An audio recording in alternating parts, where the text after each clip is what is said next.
Bases dropped on a new edition of Soccer Down Here, a busy edition of Soccer Down Here. Welcome to the busy season of Soccer Down Here. It's going to be hectic over the next month plus, possibly, hopefully. We'll see how all this goes. MLS is back today. The MLS is back tournament kicks off tonight at 8 o'clock, Orlando and Miami. Maybe some Atlanta fans will be hate watching. I don't know, but it's going to be entertaining to see MLS back. The NWSL's been back. They're back today. They've got games at 12:30 and at 10 o'clock tonight. So lots of American soccer to talk about. We'll get into what's going on over in Europe a little bit today as we have some time, but we've got to preview the MLS tournament. We've got to preview the NWSL games today, and we've got a couple of special guests joining us this morning. Kevin Egan popping in at 9:30 to talk about a couple of different projects that he's involved in. Mike Conti, as always, joining us at 10 o'clock. And we've got to be out at an early time because, man, the business is picking up these days. Be on the lookout over at 92.9 The Game later this afternoon for an interview that I'm doing with Stephen Glass of Atlanta United 2. Their season restarts on Saturday. The first home match is on the 18th. No fans yet, but hopefully down the road. All the things. Stoppage time, 2 o'clock. Then MLS and NWSL tonight. Man, it is a busy, busy day, John. And that's what we love. This is probably going to be one of the faster shows that we've had in quite some time. But it's going to be good to catch up with Kevin. Haven't had Kevin on the show in a while. And always good to catch up with Mike, especially on a match day, game day, preview day kind of a thing. Yeah, tomorrow morning there's a 9 a.m. match in MLS. We're not doing a normal show until the game is over. We might do a quick preview. I'm on 92.9 at 8:20, so it's not going to be a normal kind of preview show or anything extended. Come up with something. Be on the lookout. I might try to surprise you guys with something different. But the game will start at 9 o'clock. The broadcast will start at 9. The game will probably kick off a little closer to 9:30. We'll be on right after the broadcast ends, and we'll recap that game. We'll recap the game from tonight. We'll recap the NWSL action from today.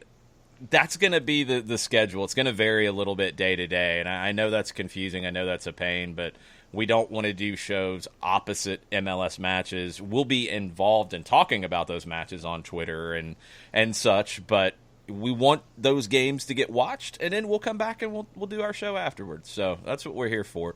It's going to get crazy, and it's still crazy in terms of the format, and there's still questions in terms of Nashville and how things look because they have not been withdrawn from the tournament yet.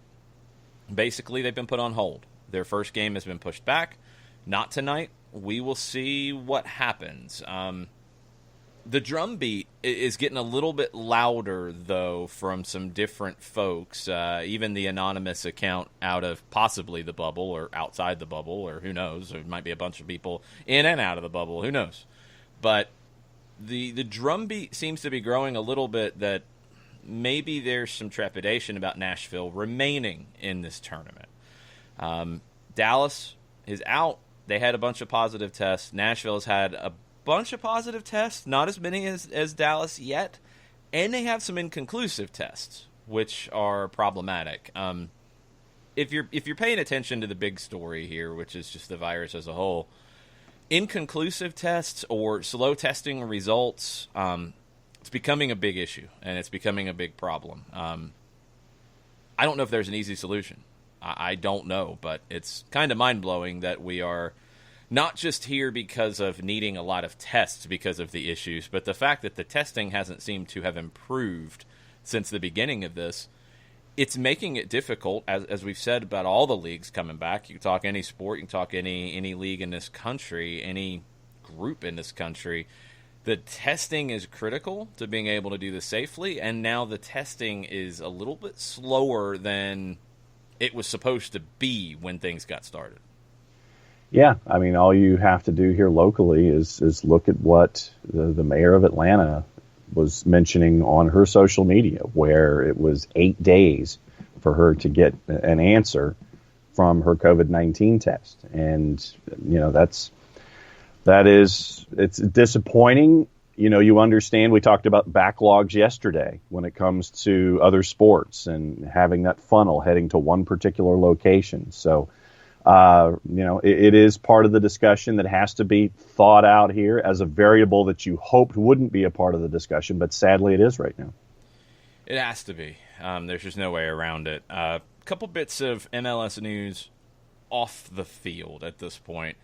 LAFC, according to Kevin Baxter at the LA Times, has 4 new corporate partners.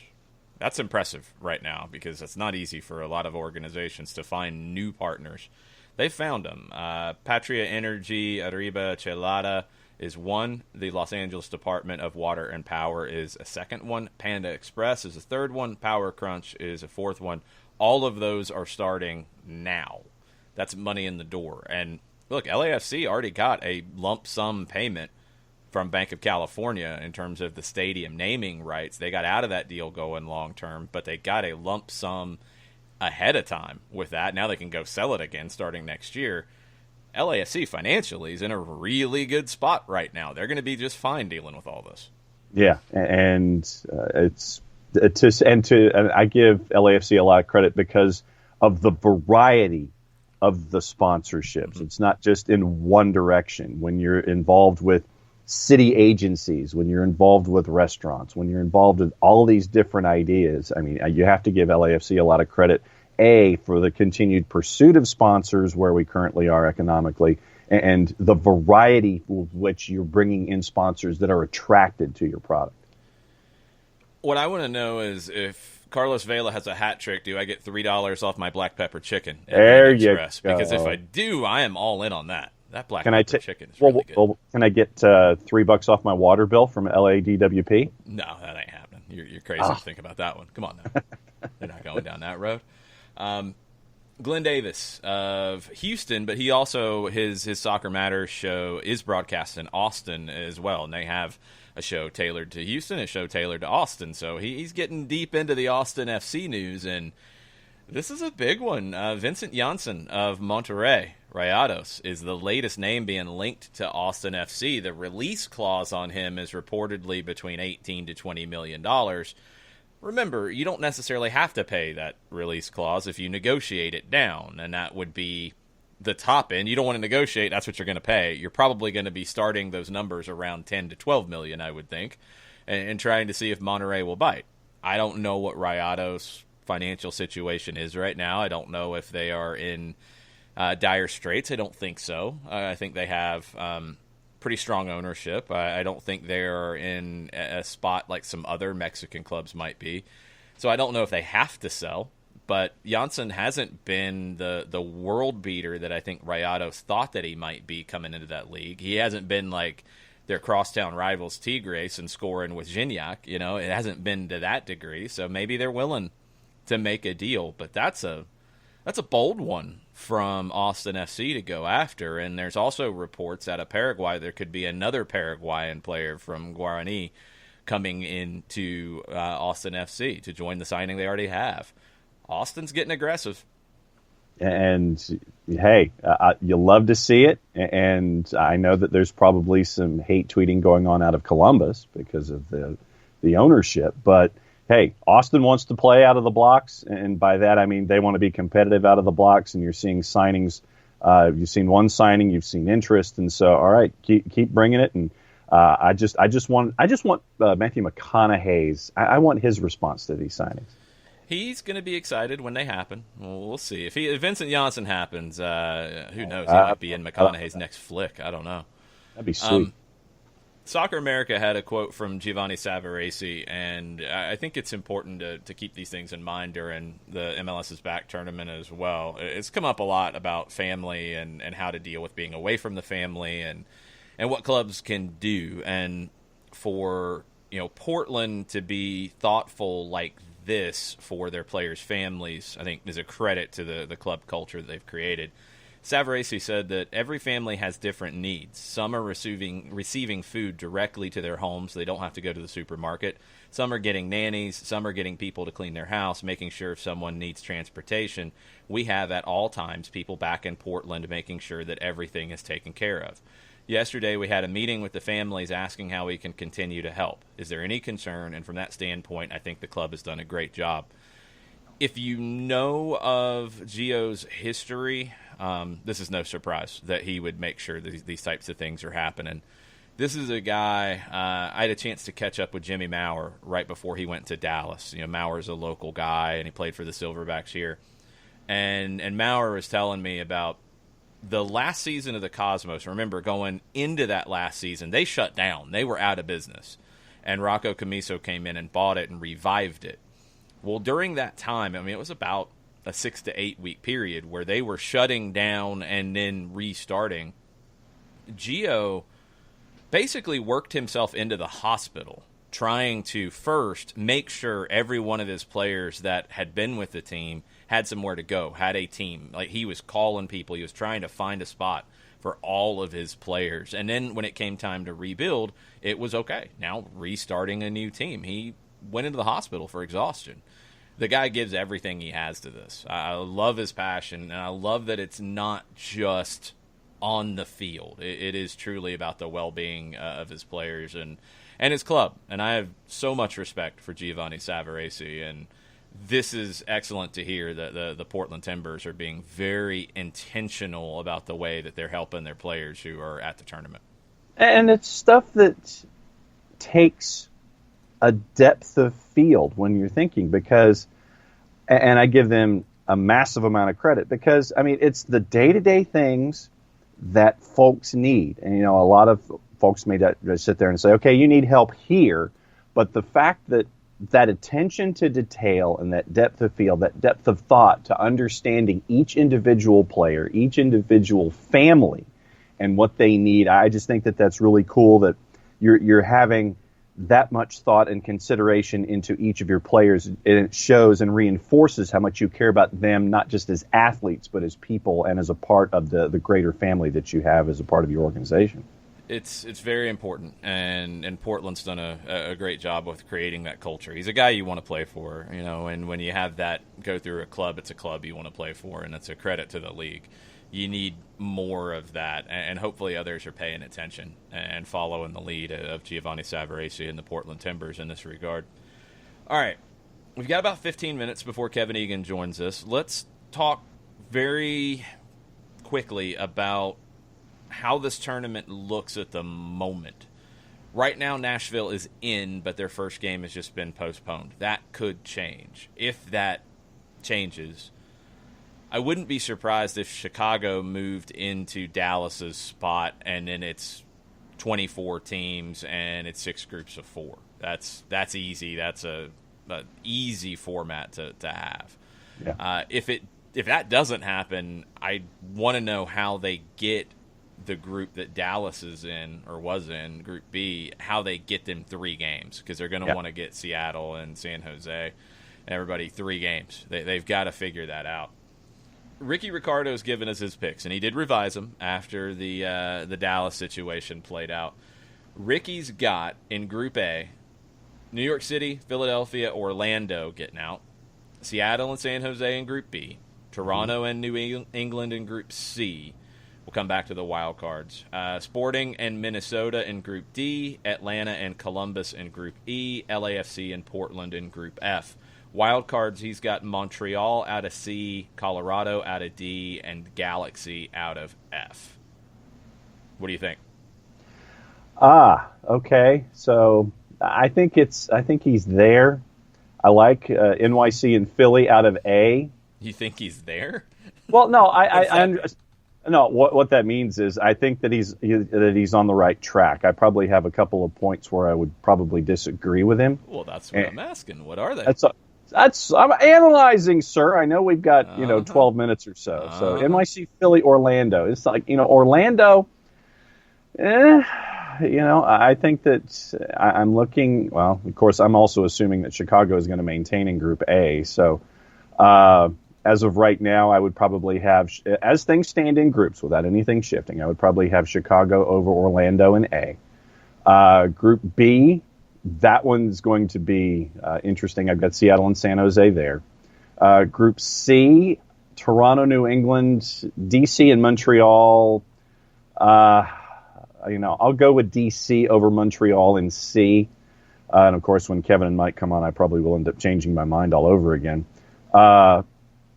Salt Lake, it's going to depend on goalkeeping for me. So Sporting in Minnesota, and if you're going to get a third out of D, for me, it would end up being Real. E, yeah, I've got to go with Atlanta and Columbus, and then F. I'll go with Galaxy as a wild card out of F. So I'll go LAFC, Portland, Galaxy wild card. I don't know what you changed from what he had, except for maybe Chicago over Orlando.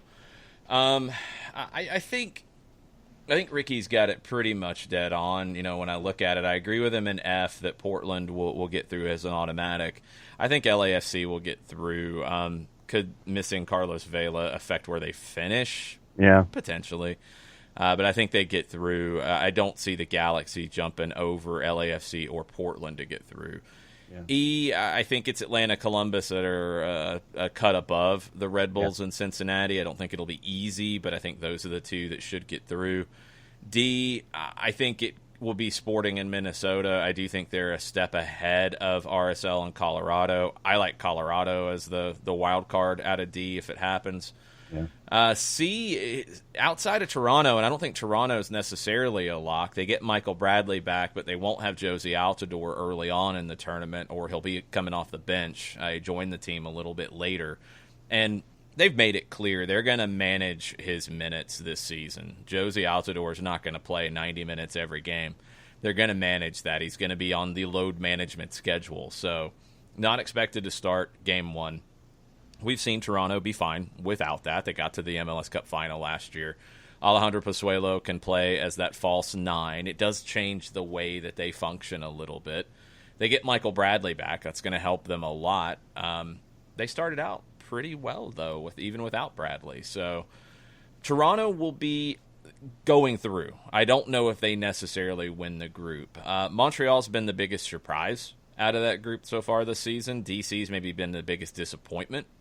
I don't know if either one of those things change. I don't know if DC is going to be in a better position going forward. I think Russell Knaus at right back is still a work in progress.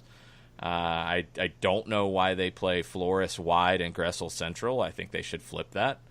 Ola Kamara can get goals for you. You've got two good center backs in Birnbaum and Briant. You've got a goalkeeper that you can ride in a tournament like this in Bill Hamid. I just don't know if the midfield clicks enough for them. New England, I think in the attack, is really strong. I do wonder about them defensively a little bit. I'm not quite as sold on their defense. They're going to be starting a rookie who has looked good, and they're really high on, in Henry Kessler from the University of Virginia, but he's a rookie. And it's one thing when you're a rookie in a regular season, that's normal. When you're a rookie in a situation like this can be really difficult for a young player who doesn't have a lot to fall back on. We'll see how he handles it. So Group C, I think Toronto gets through. I think Montreal gets through straight away, and it might be New England as that wild card. I'm just not real high on DC unless Bill Hamid carries them. That's what it's going to take for them. Group B, I don't trust Vancouver, especially with all the absences they have. They've got a number of different situations that are going to be really difficult for them to deal with. They're missing their three top strikers. I just don't see Vancouver finding the goals to get through. So Seattle and San Jose, by default, get through there. Group A, New York City and Philadelphia are the best two teams in that group. Chicago is surprisingly good, and Miami and Orlando are absolute wild cards in what they can be in this thing. Orlando will be better under Oscar Pareja. Will they be better now? Hard to tell. Miami will continue to get better as the season goes on. Will they be better now? I don't know. Miami, I really have no idea. You're missing Robbie Robinson, who left the bubble due to personal reasons. They didn't say why. It wasn't that he tested positive. So it's a little hard to tell what happened with Miami.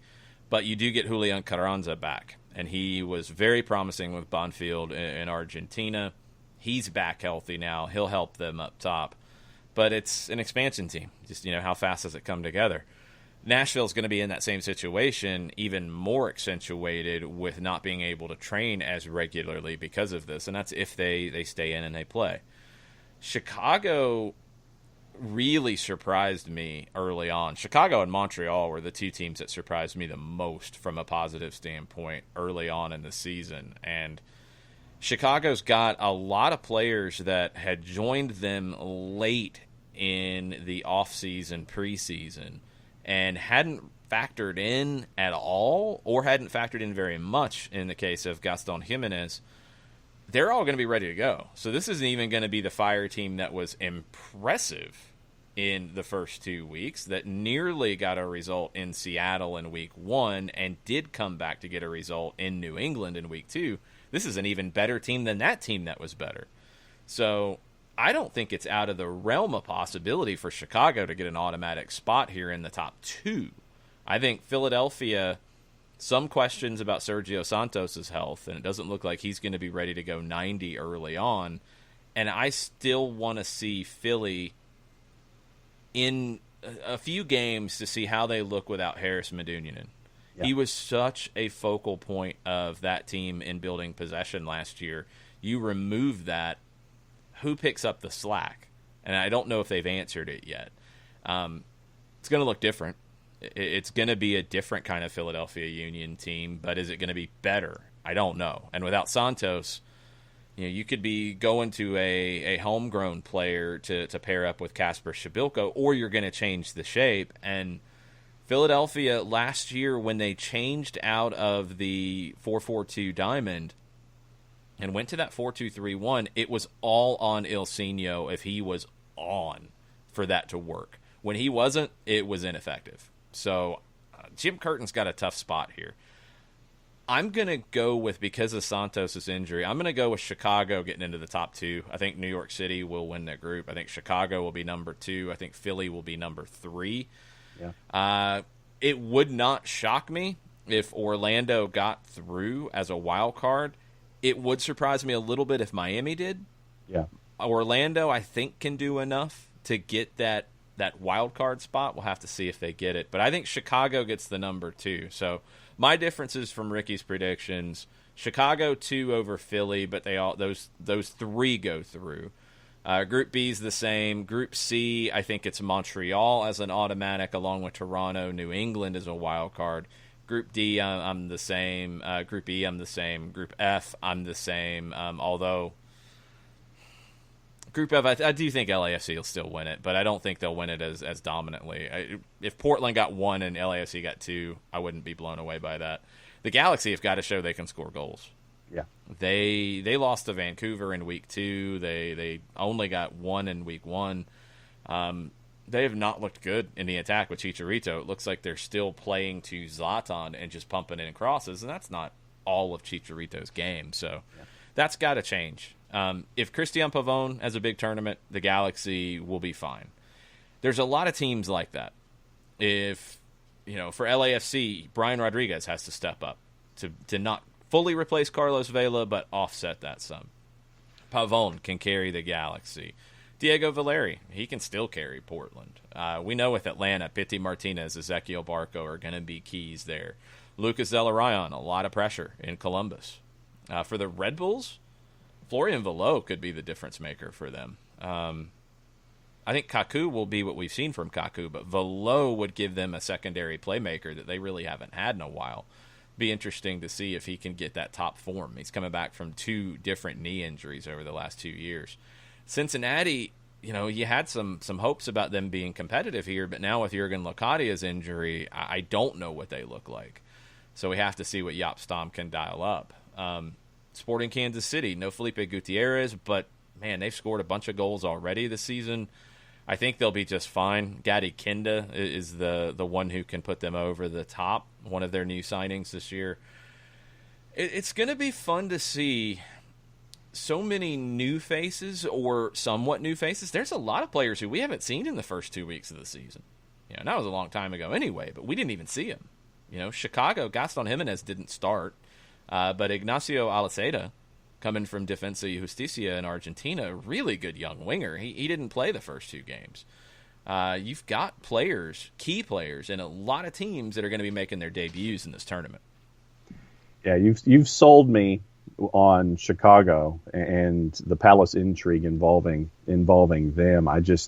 I'm waiting to see if there's any rearrangement of Group A and they get slid to Group B, and then Chicago, if they are slid, I would have them as a third team out of Group B and not necessarily the second team out of Group A. And I was looking at the difference between RSL and Colorado as my third team out of Group D, and then DC and Montreal out of Group C. Those were my differences with Ricky. It's tough. Cassidy talks about it on Twitch. You know, the predictions are tough because we don't know what Group A and B ends up looking like. I mean, you have to expect there's a possibility that Nashville doesn't play in this. You can't rule that out. And if that's the case, I do think Chicago would move over to B and just even everything out. It wouldn't make sense otherwise to not do that. And you can make that happen. Chicago would just take over Dallas's schedule. That first game that got postponed would go into the back of the schedule. You can make it work. You can readjust Group A even with a game today. Hopefully you'd announce this before that game kicks off if you can get the information. But that's one of the hard things we're finding, you know. With the NWSL, for example, they made the decision very quickly to remove the Orlando Pride from their tournament. And if they had waited a little bit, maybe they could have had the Orlando Pride participate, as we found out. I think that affects MLS's decision-making here. There was a lot of criticism of them not immediately removing Dallas from the tournament. I think they wanted to give them every opportunity to play. And when it became untenable for them to play, they moved on, and they made the decision. So I think it's the same with Nashville, but now you're up against the start of the tournament, and you'd like to have that announcement of the readjustment before they kick off tonight, before the broadcast starts. Wouldn't surprise me if we get that. So it's a little hard to predict because of that. That's true. I think, you know, Kessie's talking about the format. I think you've got a number of teams who are adjusting and not really set yet. So it's a hard one to predict because I think this season was hard to predict anyway. This season was a difficult one to figure out because of just how difficult it was going to be anyway, let alone with a global pandemic and now a new format and now a new tournament and all of that. So it's tough. What do we have on Twitter while we get Kevin dialed up? John Nason is asking, with moving to 4 per group minus Nashville and FC Dallas, he says the format's better, but all that game prep for the affected groups goes out the window, no? A little bit, but you're not game prepping for other teams too much yet. It's not too crazy, so it is what it is. I mean, that's the thing, is we can pick, you know, is it ideal? No. It's definitely, none of this is ideal. But it's the reality. It's what we're dealing with here. I don't know how else you handle it.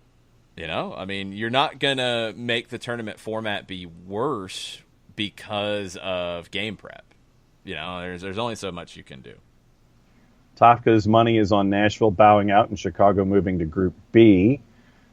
Jason Nix, hashtag MLS is back is here with 2 exclamation points. Excited to see some MLS action and how it looks and feels down at Disney. Wasn't sure we would see MLS again this year. Hoping it goes down as smoothly as NWSL's has.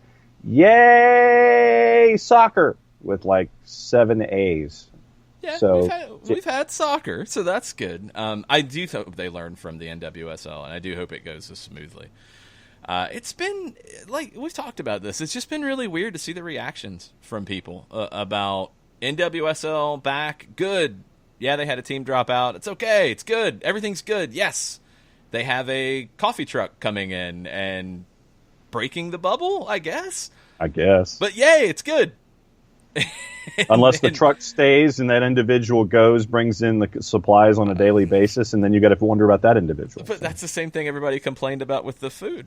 So, you know, like, it's just weird how the back and forth is going. It shouldn't be that way. It's a credit to the NWSL to get back and get these games underway, and it's also a credit to MLS to be able to get to where they are. That is the reality of the life we are dealing with right now, and none of it is easy. Tommy at Let's Go Ducks 96 says they should have done it yesterday. You don't want bad press the day of the tournament.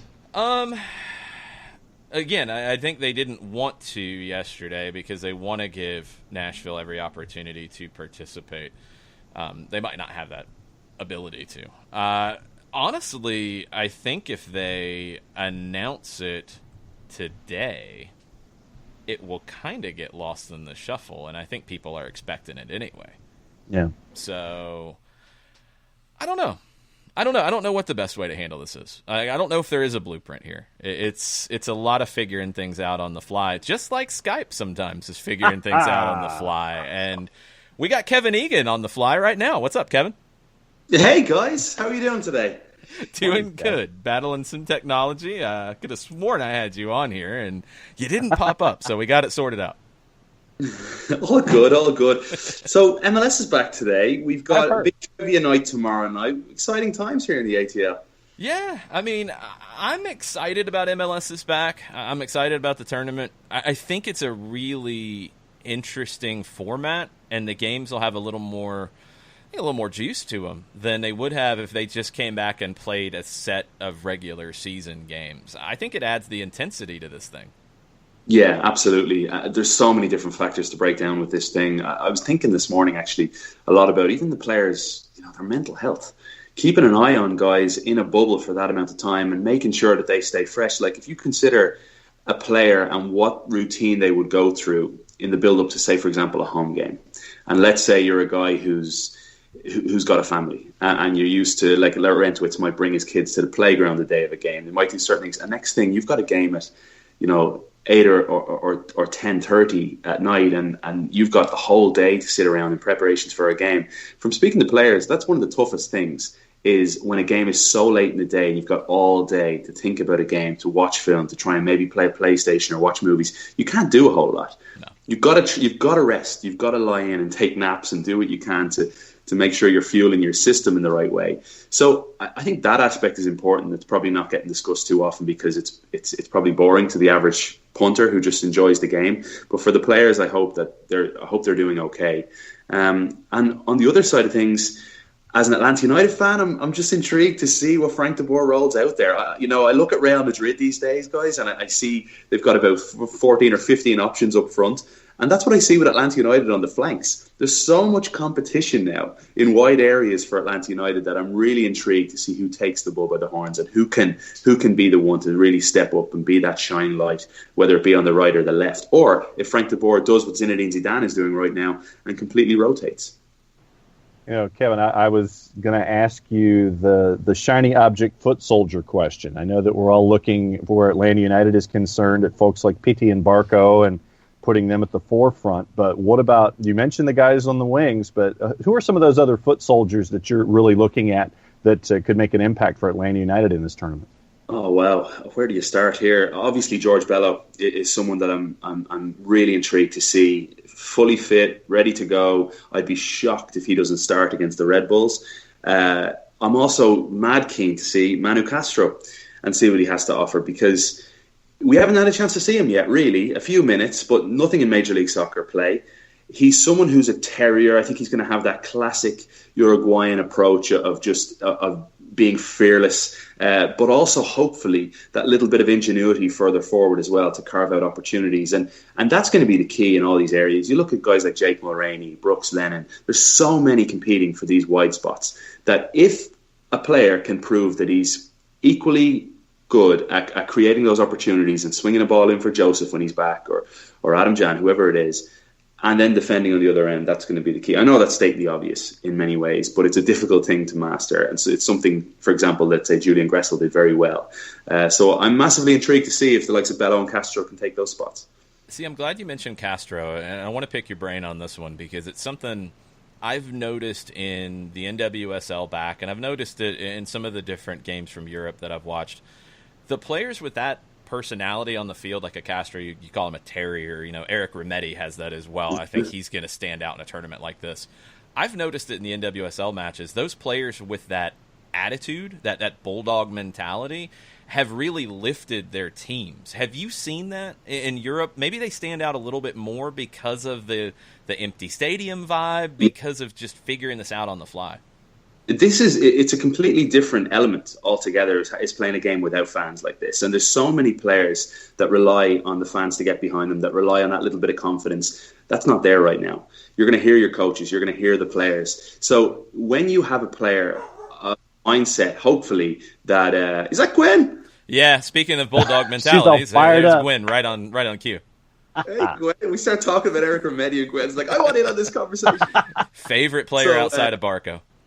Yeah, when you've got that mentality that Eric Remedi would have, there's so many guys in the league. You can imagine, a guy like an Ali Bedoya is going to be great at a time like this. Dax McCarty is going to be great at a time like this. There's players that just love it no matter where they are. A guy like a Robbie Keane, over the years, you talk to so many players that played with them, and it doesn't matter. It doesn't matter if it's a training session or, Joseph Martinez is the perfect example of a guy that it doesn't matter if you're kicking it around and it's a rondo. If someone messes up, he's going to let you have it. And they're the type of guys I want on my team every single day, whether it's in the TV booth next to, I want Gargan hitting me. If I make a mistake in the commercial break, I want Gargan, ripping me a new one, because it's infectious. At a time like this, in this sort of a tournament, this is why I think my pick for the Champions League might be Atletico Madrid. Because, and when you look at a San Jose Earthquakes, maybe it's Matias Almeida. At a time like this, when you have to win 7 games to win this tournament, Atletico Madrid have to win 3 games to win the Champions League. I'm all over a guy like Cholo Simeone and Matias Almeida. I don't know if his style will work in a tournament like this for Almeida. And then you have to consider, obviously, the fact that certain states were allowed to start training earlier than others, and it's a big advantage. But I don't know. If you're passive, forget about it. You'll be blown out of the water early in these games. Kevin, you mentioned those teams like a San Jose and those coaches that really are going to let you have it if something's going on out there on the pitch. Jason is selling me on Chicago as a team to keep an eye on. What other sides are you looking at here for folks who I know are normally locked into Atlanta United? Who else are you keeping an eye on that's not named Atlanta United?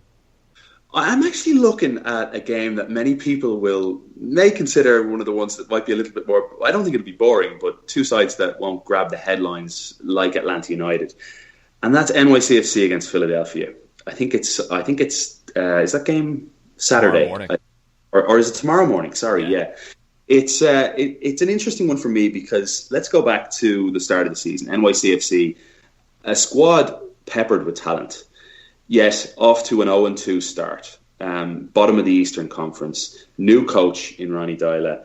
I thought they were wonderful last season, and now he's got to figure out his pieces. He's had a bunch of time now to figure this out, but can he get it right against a side that were motoring and swimming in the same direction last year in Philadelphia? And here's a guy in Jim Curtin who's been speaking about his roster depth, who seems really happy.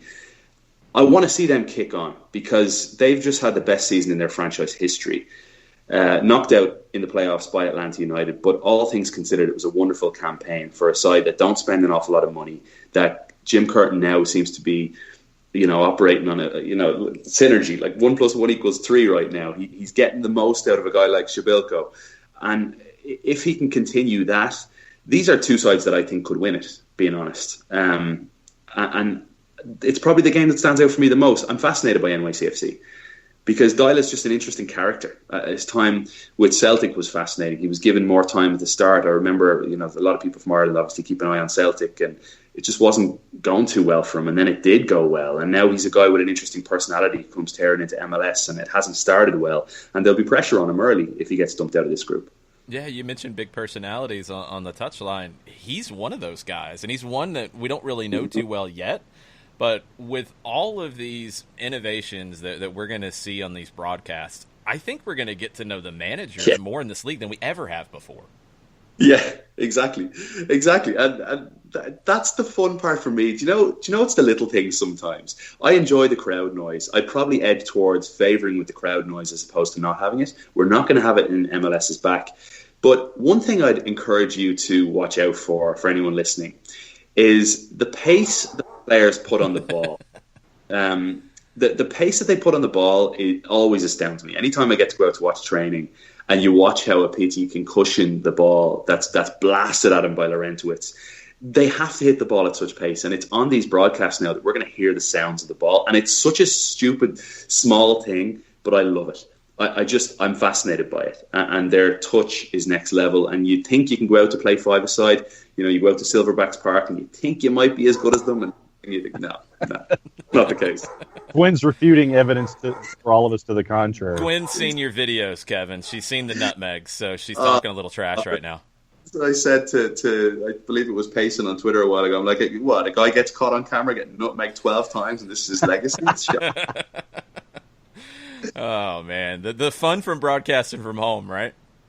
Yeah, exactly. We're making the most of it. I hope you guys are keeping safe and well. And it's been a really tough time. You talk about mental health. Just to stay up every single day, stay positive every day it's not really that possible at a time like this. So I hope everyone listening is staying healthy and getting out for your walks and doing what you can to stay mentally fresh, because it's not an easy time. And I really hope. I don't care. I'm just going to say it. I hope everybody's wearing their masks and doing what they can to keep everybody safe, because we are not going to get back to any semblance of normality if we keep doing the things we're doing. And guys, I just joined a Nextdoor group a while ago. The app Nextdoor. Mm-hmm. It's huge where I am, and the amount of people refusing to wear masks and just putting up their arguments, it's just mind-boggling to me, because we're never going to get back. You're never going to get to travel to Europe. Like, you need to think about these things. And for me, my work has been completely and utterly cut off by this. Aside from that, I have family that I would love to go visit at some point that I'm not going to be able to do so. So stop being so selfish and do the right thing. And hopefully one day we can get back to normality. Amen, brother. Yeah. We're all trying to figure this out as we go. And hopefully people will be paying attention to this kind of stuff. You mentioned making the most of this. You've been pretty busy during this. Mm-hmm. We've got a couple projects. You bring some gifts to us this morning to introduce to the world on our show, right? Well, yeah, thank you, and appreciate your time in doing so. Over the past few years, I've been very fortunate. Working at beIN Sports was an amazing experience and a grind. We churn out so many different shows every day. Every morning we'd be on a call with our team bright and early, and then we'd have our meeting once we go in, and it would be a day from 7, 8 a.m. through when we get off air at 7:30 p.m. And I never had the chance to work on any real individual project that I had craved, really. And one of the things I've always wanted to do seems so simple. It's to have chats with people I really admire in the football realm. Doesn't have to be a former player or a current player or a coach. I've gotten to know like hilarious comedians and impressionists or people that like agents, guys that break transfers. There's all sorts of people. One of the most interesting guys for me is the chief groundsman at Real Madrid. Again, it's a small detail sometimes. I remember being at the Clásico and speaking to Paul and asked him, what is it that goes into preparing the pitch for a game like this? And he said, well, I'll speak sometimes to Zidane. And Zidane told me, in this game in particular, I need the ball to run as fast as humanly possible and make sure that's the case. So he was telling me about the detail involved in making sure that the pitch is going to run as quickly as possible. And it's sometimes a small detail that I think can make for a fascinating conversation. So I decided to put together a show. It's called Kicking Off with me, Kevin Egan, and I'm launching it at noon Eastern time today. So I really appreciate the chance to speak about it here for a very first time. I haven't said this out loud in front of anyone else but my wife, and you over the phone yesterday, Jason. So I appreciate you giving me the chance to talk about it. And my first guest on the show today is Christian Bobo Vieri, who had an amazing career, partnered the likes of Baggio and the great Ronaldo and Zinedine Zidane up front in many different teams, top scoring Italian at the FIFA World Cup, was the most expensive player in the world back in 1999. And I believe you're going to run a clip, Jason, and this is the clip of Christian Vieri and myself having that chat about him being the most expensive player and the pressure that comes with that. Here's the world premiere. I wish we had the MTV graphic and all of that for like a world premiere video. There you go. Here's the world premiere of Kicking Off with Kevin Egan with Christian Vieri. Hey, what was it like for you at 26 being the most expensive player in the world heading into a new millennium? You're turn of the century and you get that transfer to Inter Milan to go play alongside Ronaldo. On a serious note, was there a weight, and I know you're good with pressure, but was there a major weight hanging over you at 26 years of age knowing you're the most expensive on planet Earth? Well, listen, first thing was good for the girls. Because I was just walking around, they're jumping on me. No, I'm joking around. Yes, I had pressure, of course. 90 million those days in 1999. Biggest player in the world. So everyone's waiting for you to make a mistake, right? You know how it is. And I remember that I went to camp, and I said to myself, Bob, you gotta fucking train good here, because you're gonna train in a month and a half good. Because the first game you play, and it was gonna be at home. Whatever happens, there's gonna be 90,000 people. Yeah. You've got to score a goal. There's no, I hit the post, I missed it, the ground's no good, pressure, the ball's not hard enough. You got to score a goal at least. You score a goal, you're not gonna have no pressure on you anymore. On your shoulders, you're gonna be okay. You can breathe. So I prepared mentally more than physically. Of course, physically, but mentally prepared. And I said to myself, Bob, in San Siro, one of the biggest and oldest stadiums in the world, where the biggest players have played. You can't make mistakes here today.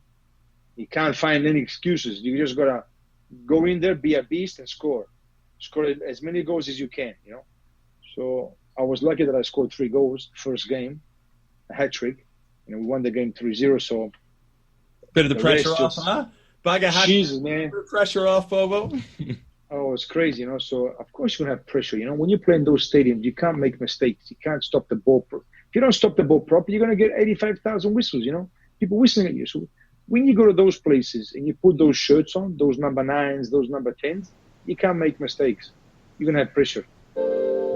See, that's the stuff that I'm going to love about this, Kevin, because I think something you do really, really well is you pick the brain of somebody that you're talking to. We can talk about history with Vieri and clubs he's at and experiences, but to talk about the pressure you feel in that scenario, it's not something that gets talked about a lot. And we saw it play out here with Pity Martinez coming to Atlanta from River Plate. He felt pressure. It looked like it early last year. It's a huge issue for a player making a move. Yeah, absolutely. You're spot on, Jason. I'm a massive fan of the game, first and foremost. I'm incredibly fortunate to get to do what I do, and we are doing what we do. So incredibly fortunate. And when you speak to a guy like that, you sometimes turn into such a fan. And the funny thing is, he became such a friend in Miami that we'd play tennis or go for a run together or go for dinner. And part of that is part of the conversation as well. Like he said to me, pick a restaurant and we're going to go for dinner, and I'm going to introduce you to Conti, who was at the time his girlfriend, now his wife. And there were a bunch of us from beIN Sports. Anyone that watches the channel would know. Kay was there, Kay Murray, Drake Cordero. Jason, you met a few before. We went, and I picked a restaurant that I thought was class. And you Atlanta folks will love this. So it was a southern restaurant. So the specialty was fried chicken. So we show up to the restaurant, and Christian Vieri shows up with an Italian model who's uber famous in Italy, Costanza, and Marcello Lippi's son Davide was there as well. So Davide Lippi, Costanza, Bobo shows up. Next thing they see, fried chicken on the menu. Bobo and I talk about this in the interview, and he looks at me, and Costi turns to Christian and says, "What is this, Christian? What is this food?" So I think there's certain elements of that, but everyone I interview for this show, they're not always people I know as well as that. And the goal is to have a conversation, have a chat like you're sitting at a bar. And a part of it is picking the brain and figuring out what makes them tick, what makes them laugh. It's been fun to put together. It's been a little project that I've craved for a long time, because when you work at a network or any outlet, as we know, you have to kind of go along with the editorial. Whereas with something like this, I am in control of this. I get to choose who I want to talk to for the most part, if they say yes.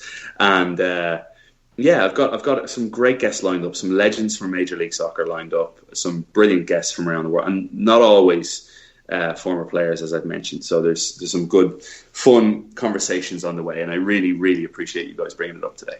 Yeah, no problem. Where can everybody find it when it's released? Yeah, launching at noon today, so you can find it on YouTube, kicking off with Kevin Egan. You can find it on Apple Podcasts, Spotify, Stitcher. It'll be on Google Podcasts soon. And I'll be rolling out some clips similar to the one you played there moments ago, Jason, on social media too. So get involved. If you click subscribe, I greatly appreciate it. And then any chance for a rating or a review obviously will go a long way too. So big love. Cool. And, hey, and we got more too, though, because we've got something tomorrow night that we're raising some money for soccer in the streets, and we're playing Quizmaster a little bit. I've heard about this. I cannot wait for tomorrow night, guys. It's going to be such a laugh, and I really hope everyone listening can get involved, because all you have to do is sit on your couch. You can contribute $1, you can contribute $100, whatever you can afford, to Soccer in the Streets. It's a wonderful cause, and Soccer in the Streets has been hit massively, and all the work they do by COVID-19. So if you can get involved and contribute a little bit, it's hugely appreciated. So the plan is you simply download the app called Kahoot.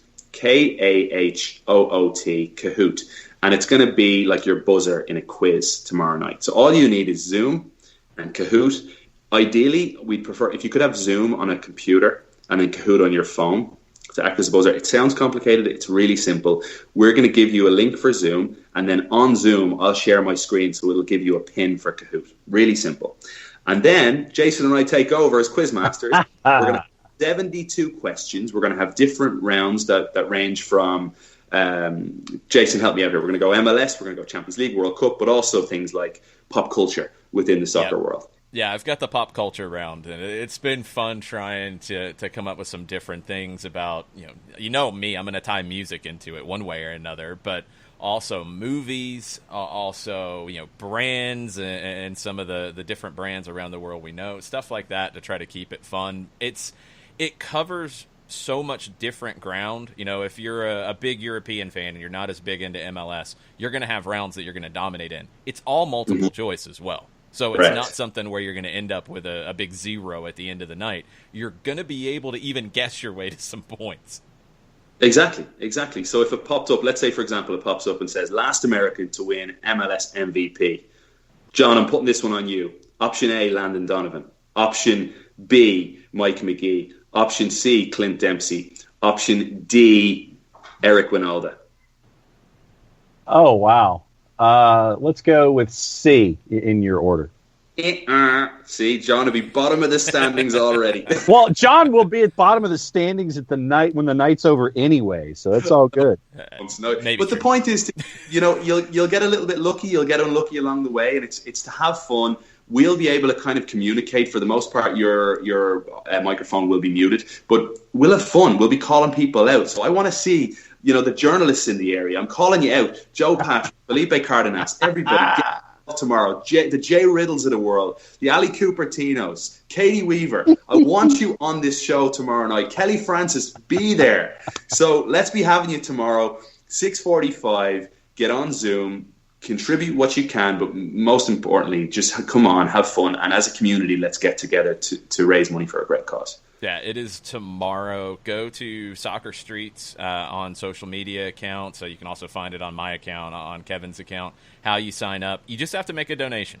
You have to make a donation to Soccer in the Streets. You pick what you can give. And as somebody who worked for them for 10 years, I can tell you every single dollar counts. It's not about, if you can give more, great. But even if you can only give $1, that will help, because right now they've had to really change what they do on the fly, like so many of us have, to, they're distributing food to their families in need. They're distributing, soccer balls out to kids so they can still practice at home. They're communicating with their players, the coaches are, via Zoom calls. I mean, they're trying to find a way to stay connected in a time where they can't literally connect.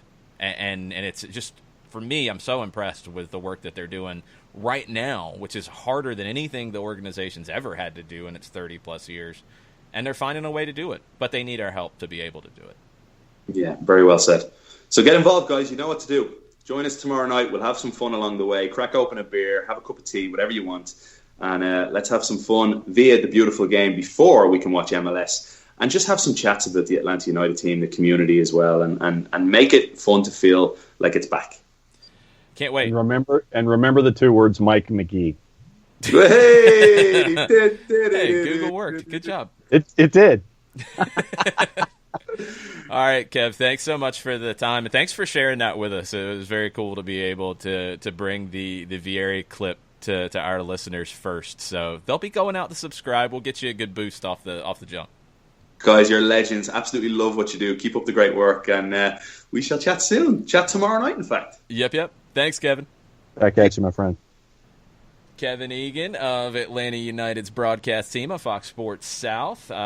If you're watching on Twitch, Badgermon has just posted up the link. It's mysoccerstreets.org/trivia if you want to sign up. Any donation you can make, you can participate. And like I said, every dollar helps. Every dollar stretches what Soccer in the Streets can do right now. So whatever you can do to help, please do. And whatever you can do to spread the word, please do. We can have a whole lot of people playing this, and it's a little bit different than like a pub trivia contest where, yeah, you've got a whole bunch of people, but it might be really, really difficult. This is going to be difficult, but you're going to have multiple choice, so it'll be fun. And yes, like Kevin said, there could be a little trash talking along the way. No. Little bit. Yeah? Before we bring on Mike Conti, breaking news sounder, please. Okay, right here.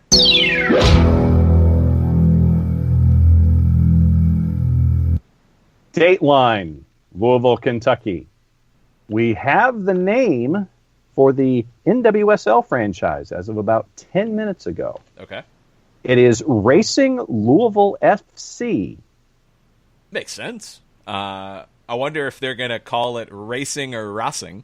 I know. It's Louisville. They should call it Racing Louisville. Racing Louisville. So Racing like Louisville FC. It's better than Louisville Proof, which was the original idea, playing off of, yes, whiskey. Bourbon. Yeah. This is a little bit better. Pretty cool Racing little video. Retweeting that right now. They are at Racing Lou FC on Twitter. A lot of purple.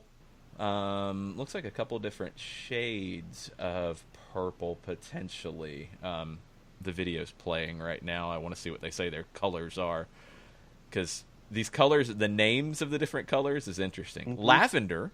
Okay. Deep violet. You've got a mint green in the mix. That makes sense for Louisville. That. Yes. Okay. No, I like it. That works. That really works. This is a pretty cool little video to introduce the brand. Dig it. Racing Louisville FC will be in the NWSL next year. Look, NWSL, like we've talked about, I feel like since their tournament got started, this has been huge for them to be able to get on the field, to be able to have a bunch of matches already. There's more today. So you're getting ready for MLS's back tonight, 12:30, CBS All Access this afternoon, Utah Royals and OL Reign. Tonight, 10 o'clock, you might have to have 2 screens for a little bit of time with Orlando and Miami on one and Sky Blue and Houston on the other. Highly recommend watching the Houston Dash. They're the number 2 team in the tournament for me. Shea Groom's the MVP of the tournament, in my opinion, right now. This is the game that Houston needs to get 3 points in. That would secure maybe second place for them, maybe third, depending on how things fall. They play Washington on Saturday, which is a must-watch game, Sunday afternoon. That's a must-watch, but that's a tough one for them. You get 3 points today against Sky Blue, okay, they should be fine and being in that top half. Sky Blue and OL Reign need something out of these games today. They're going to be desperate. Sky Blue plays North Carolina in the final game. They don't want to have to do what I think it might fall that they end up doing, playing Sky Blue in the last game of the group stage and turning around and playing them in the quarterfinal in that 1-versus-8 matchup. They need something out of tonight. So tonight's game, you're going to get a little bit of desperation into the mix that we haven't seen in this tournament just yet. 12:30, 10 o'clock, CBS All Access. It's $5.99 a month. There are some free 1-month trials out there. If you have not subscribed yet, it is 100% worth it. These games have been a blast. It's been a really good level. New stars emerging. Some of the stars from the U.S. women's national team from last year's World Cup. I highly recommend watching NWSL today. Courtesy of our friends at Odds Portal, Utah is plus 102 to win against OL Reign. OL Reign is at plus 240. Sky Blue is plus 208 against the Houston Dash. The Dash are at plus 112. Interesting. We'll get into the BetMGM odds on MLS here in a bit. They're actually posting those on the website now. If you haven't looked at MLSsoccer.com in a minute, you're going to see those numbers on the MLS website. Now, BetMGM is a partner, and they are part of the mix, part of the family for MLS. But is that the first major professional league in this country to have the odds on their website in that way? I think it is. I think so. I'm trying to process the other sports in my brain. Yeah, usually you'll have news organizations do it as a part of their coverage, but I think that MLS having it themselves through a partner is the first one that I've seen. I believe that it is. That's very, very interesting. We are working to get Mike Conti on the line. He is listed as unavailable at the moment, but I think we got him now. Just a second. As we work through technical difficulties. We don't have a producer, y'all. I'm producing this thing, too, while I'm trying to talk, and sometimes it gets a little tricky. So there's like 95 different things that he has to do simultaneously to make sure that the show goes off without a hitch. It goes off with hitches. And Jarrett had question as a possible third option for the franchise in Louisville. Racing. With an apostrophe. No, you're not gonna. You can't have Racing Louisville. Racing Louisville. You can't have Racing Louisville alongside Racing Santander and Racing Club in Argentina. You can't do all that. And they've got merch out of it. Yeah, that's goofy. Can't do that. Can't have that. It'd be funny, and maybe the supporters will do that. But no, can't have that. Racing Louisville. We're having some difficulties in getting connected with Mike. We're getting messages, but we're not getting Mike's pipes on the call. This is very strange. Very strange.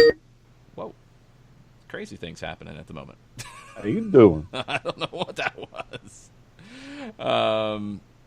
Okay. This is really weird. So I tell you what, while you're trying to get Mike, I'll give you the numbers for the match. MLS is back. The 10 o'clock match with Orlando City and Inter Miami. Orlando City, according to our friends at Odds Portal, is at plus 174. Plus 145 is Inter Miami. The draw option is at plus 254. With our friends at MGM, they are looking at Orlando at plus 200, Inter Miami at plus 129, and then tomorrow morning, since we will not be on the air as NYCFC and Philadelphia Union go at it, NYCFC is at plus 135. Philadelphia is at plus 179, going off the page to our friends at Odds Portal. A little different. NYCFC is at plus 129. Philadelphia Union is at plus 189. There we go. We beat the audio gremlins. What's up, Mike? What happened? Was that my fault? No, I don't know. Damned audio gremlins. Pretty much. I don't know what was causing that. We did have Kevin Egan on a little bit before, and it was the first time we've had a guest who left, who wasn't on the call, and then try to add somebody else. Maybe that was it. I don't know. I don't have a producer to ask. So right. I know. You can't chew out your producer when this is all over. Glad it worked out, though. Gwen would bite me if I tried to chew out the producer, because technically I guess she is. She does not have an aggressive bone in her body, I bet. I bet. That's a little debatable. You can ask John. She doesn't like John too much. She definitely doesn't like Jarrett. No, she didn't like Jarrett at all. Yeah, well, Jarrett's like a monstrous, I think that's it. Just massive human being. And, Jarrett is one of the nicest guys you could probably ever meet, but he is just so freakishly massive that I'm sure he would intimidate a number of animals, including Gwen. Yes. Well, and I smell like Trooper. So when Gwen has she's skeptical of you. She didn't like Jared. She's skeptical of me? Yes, she is skeptical of you. John, the key is you've got to wash your hands in chicken broth and then go on up to her and try to pet her. Would work. That should be the solution.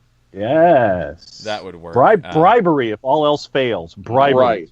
Right, exactly. Chicken broth or peanut butter. Yeah, she loves peanut butter. That would seal the deal right there. And on our end, Trooper has gotten involved with carrots. What? Really? Yeah, he's digging carrots. We didn't think that dogs actually like that kind of stuff, but when we have dinner in Kitchen HD and there's a glass table and he's looking up through the glass table and sees us eating and demands our food, we silence him with carrots. Actually, do you like saute your carrots in bacon? Or some kind of other, cured meat? No, straight up legit. Wow. Usually they're covered in butter for the boss and myself, but I will go and wash the butter off. And then since they're a little softer, since Trooper is, we think, at least 13, if not 14 or older, then the fact that it's a soft carrot and he can munch on it and do his thing, he'll pound carrots all night long when they're the vegetable of choice. That's a good problem to have. It's much better that doggies snack on vegetables as opposed to, those beef-flavored treats that were made in a foreign country that, have been questioned by some veterinarians as not the most nutritious. Yes. Oh, yeah. Got to skip those. Usually for Gwen, it's hot dogs. Or she does like bacon. She loves peanut butter. She's not very discerning with what she wants to eat. She wants to eat everything. She wants whatever you have, basically. Yeah, not she doesn't like fish. Not picky. She doesn't like seafood. That's the one thing that she doesn't beg for. We were giving Fred and Clark sardines and tuna for a long time, and they loved it at first, and now they will not go near it. So that's very, very interesting. I had always kind of been led to believe that dogs liked fish, especially canned fish, but apparently now that's more evidence that maybe that is not true. We need to re-interview the dogs that are giving us this bad data. Yes, we need to double check this. I think the tastes have changed a little bit. All right, we got a lot of stuff coming up. Business is picking up for us. We do have stoppage time later today. We'll get deep into Atlanta United and MLS's back tournament and get ready for this weekend. But I think there's been some questions, because not every team is doing their coverage the same. I've had people ask, are we doing radio? What's the deal with this? Like, some teams aren't, some teams are. We're doing a lot with radio with all this, right?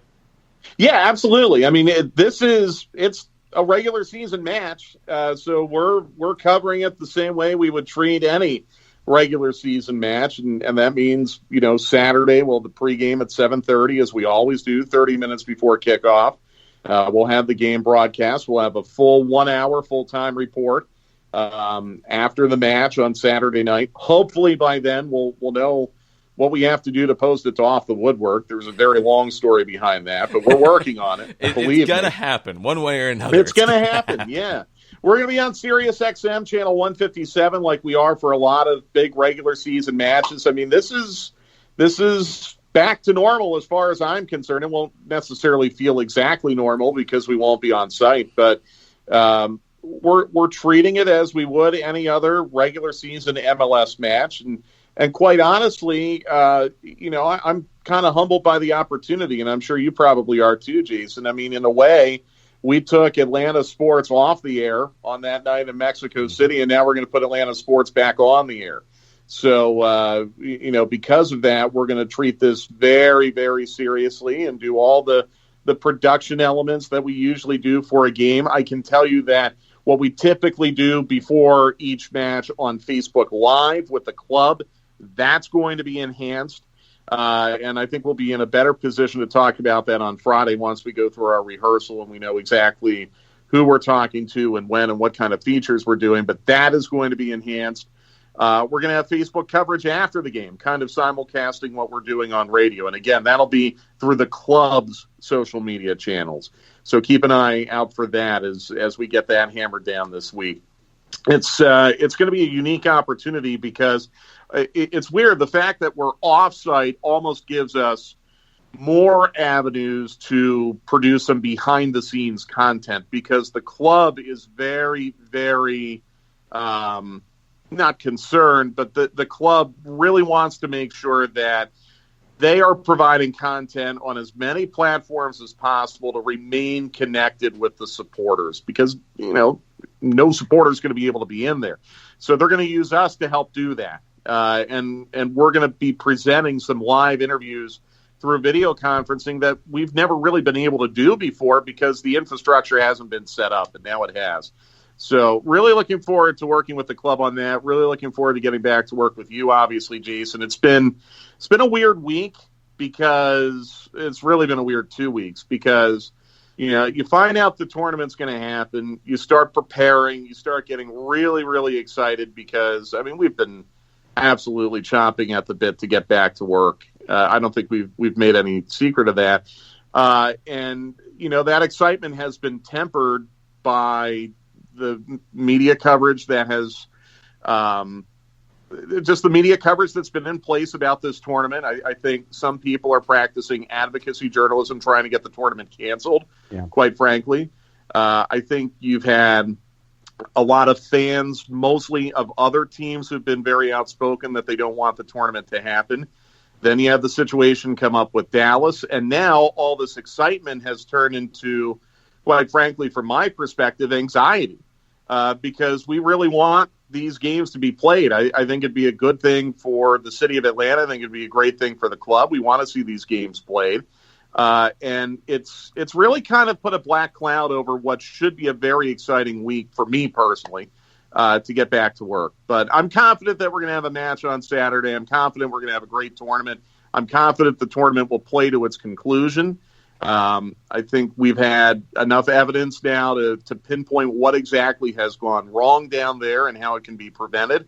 And I'm still really anticipating that this is going to be played all the way through. I hope that's the case. And I think the league and the clubs that have done things the right way are determined to do that. Yeah, Mike, we've discussed it where the NWSL is concerned, being the first domestic pro league to have any kind of activity back with their fans and to be able to introduce themselves to other fans. Major League Soccer now has that opportunity as well, where, yes, the fans of their franchises are now engaged in a tournament where there is something at the end of the line that is important to the winner. But now Major League Soccer, one, gets to introduce itself to the rest of the sporting landscape. And two, there's always the economic effect of not doing something. And in MLS's case, it's much like all the other sports leagues, whether it's minor league baseball or what have you. The economic trickle down of not doing something is just as important in the discussion here. Yes. And I think also the credibility comes into play as well. It's something that Jason has talked about a lot. If the NBA, Major League Baseball, the National Hockey League, and the NWSL, for that matter, have all, set a course to resuming play. Major League Soccer would not look credible if they did not join them. So that's a big part of this. Forget the economic, although it's related to economics. But yeah, it's a huge opportunity for the league to introduce itself to a lot of people who have not sampled the product before. And that's going to remain the case really through Friday the 23rd, when the Major League Baseball season resumes. So this group stage is going to be critical for the league, and I hope that the quality of play is at such a level that it's going to open the eyes of a lot of casual and non-soccer fans in this country that, hey, the quality of play in MLS is really good. And that's why I'm hopeful we're going to have a good match tonight between Orlando and Miami, and I think we will. Orlando, they've been in that bubble for 2.5 weeks with no problems. Miami has been in the bubble for, I think, a week and a half with no problems. Both teams healthy. a lot of soccer fans who are not necessarily interested in MLS but watch soccer on Saturday mornings are going to get a chance to see Nani play tonight for Orlando City, which I think is really cool. You have the star power of David Beckham's name being associated with Miami. So it's a really good opportunity for the league just tonight. And I'm going to be very, very anxious to see what the TV rating is, because you're right, John. I mean, this is the first major men's American team sport back, with all due respect to, that basketball tournament thing that they're doing on ESPN right now. This is the first thing back. So I'll be curious to see what kind of TV rating they pull. It's unfortunate it's not going to be a doubleheader tonight. We can get into that if you want, but I think it's a really, really big opportunity for an Orlando team that I think could be pretty good this year. I mean, they could be a playoff team this year, and a Miami team that was assembled very intelligently, and we just don't know a lot about yet. There's so much mystery behind them. So really good opportunity for the league tonight, and I can't wait to watch it. Yeah, I'm excited to see Orlando healthy in this. With Dom Dwyer and Nani, they both missed the first 2 games of the season. They're back. Junior Urso is a player I think he's going to turn some heads in this league. A player that we saw late last season when he just joined the team in Mauricio Pereira, the number 10 that they have. Now he's fully integrated into this team. They've upgraded on the back line, and they have one of the best managers in the league in Oscar Pereira. Yep. So they're a team that can get out of this group. They're a team that can get into the knockout round. I'm with you. I think they're a team that can make the playoffs in the league. Miami, I just don't know. I don't know. And you've got a player in Rodolfo Pizarro who is incredibly talented. When he is on, he will be one of the most fun players to watch in this league. Mm-hmm. He's also inconsistent, and you don't know what you're going to get from him sometimes.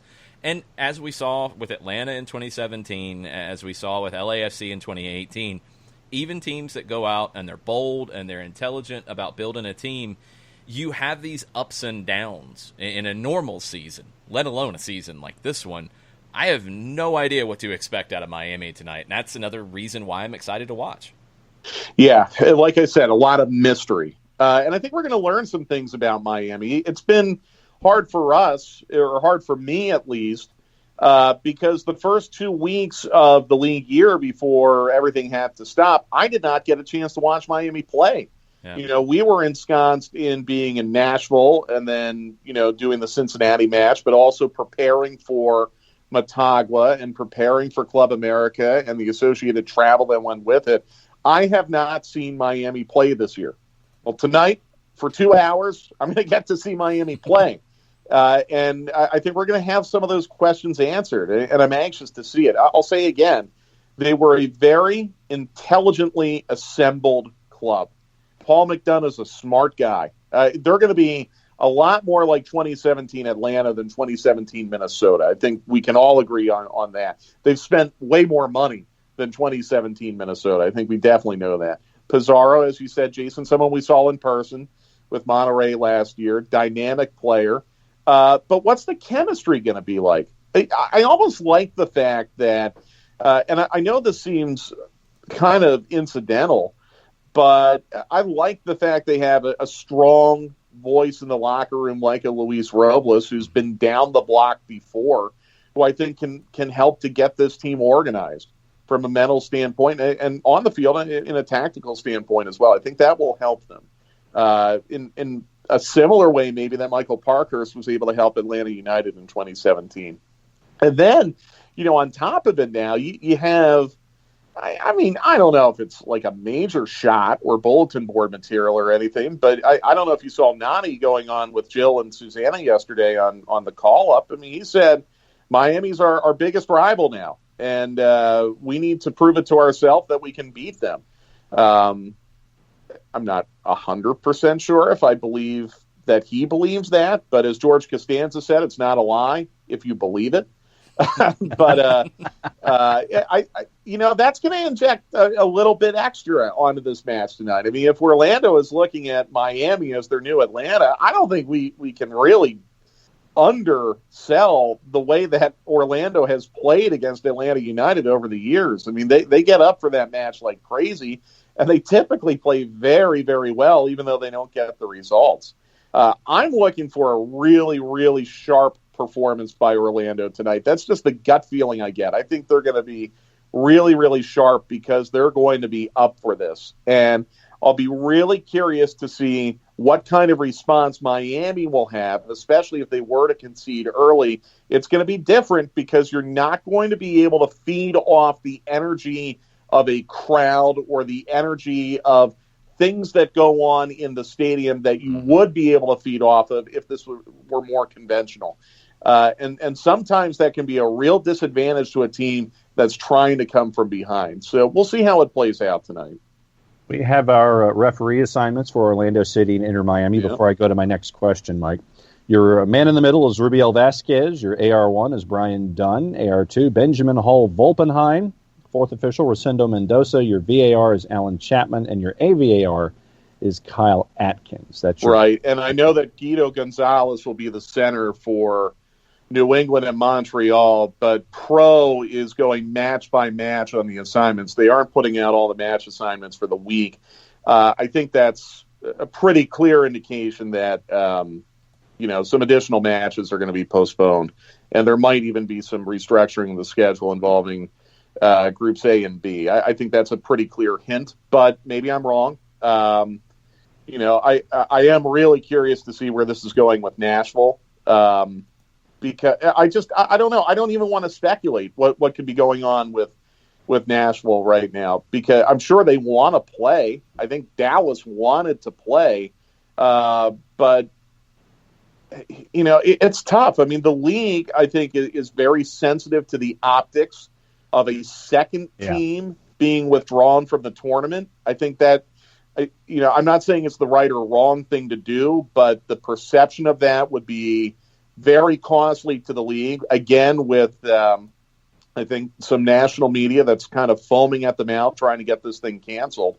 I'll go back and say it again, as has been reported by reputable soccer people. It's sounding more and more like the two affected teams had a breakdown in their home market where something went wrong, possibly even in the control of the teams. And that they brought this into the bubble with them. And the teams that have been doing what they're supposed to be doing are not happy about it. And I don't blame them. But you've got a real dilemma right now, because if you withdraw Nashville from the tournament, you're going to get people who don't even know who could probably not even name three teams in this league bellowing that, well, see, that's proof. You have two teams pulled out because of COVID outbreaks. That's proof we can't do it. And in fact, I think it proves just the opposite. Right. That the bubble has worked almost flawlessly to this point, with the exception of one case in Columbus. I also think it's interesting that there's a lot of is inclusivity a word, John? It is. It sounds good to me. Okay. That works. There's been a lot of inconclusivity. And Inconclusivity about some of the Nashville tests, and false positives have become a major issue in testing right now that Orlando Pride dealt with. Obviously, Minnesota has dealt with it. It sounds like Montreal may have dealt with it. If Nashville has 5 confirmed and 4 more inconclusive, well, you can play on with 5 guys out, but you've got to make sure that that those 5 have been completely isolated and everyone else on the team has passed several rounds of testing.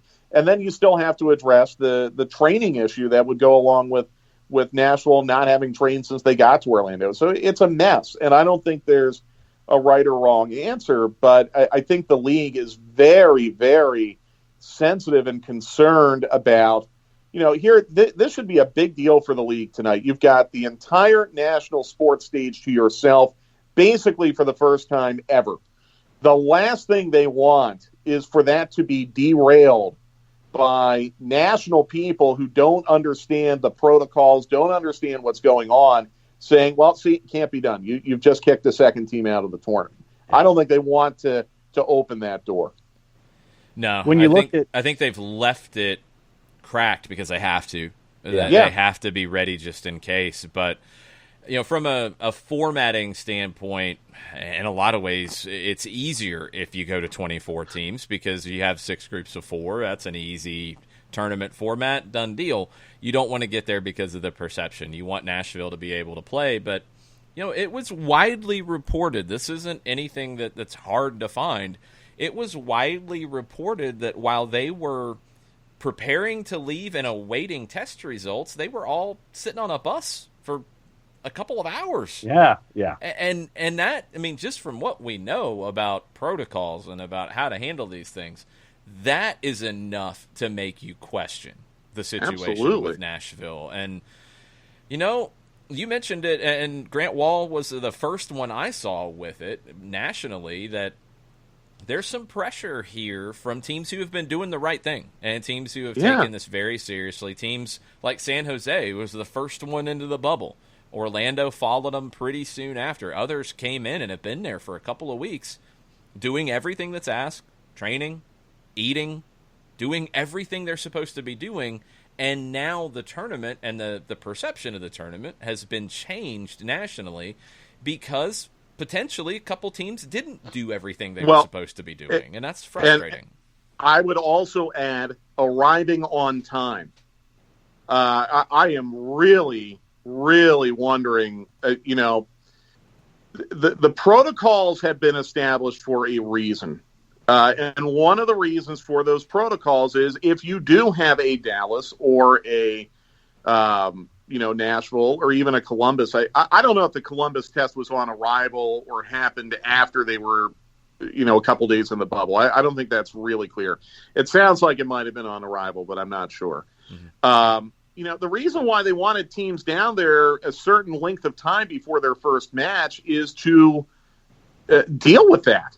They don't want a Toronto coming in 2 days before their first match and having an arrival positive. Yeah. And I'm sensitive to the fact that, their goalkeeper coach, I guess, had a positive test or symptom. I don't know what it was. But the protocols spell that out. Anyone who's showing symptoms or test positive, they don't get on the plane. Right. They go down when they're clear. It sounds like in Atlanta United's case, that may have even been in play where you had one player who was not yet clear and had to come down later.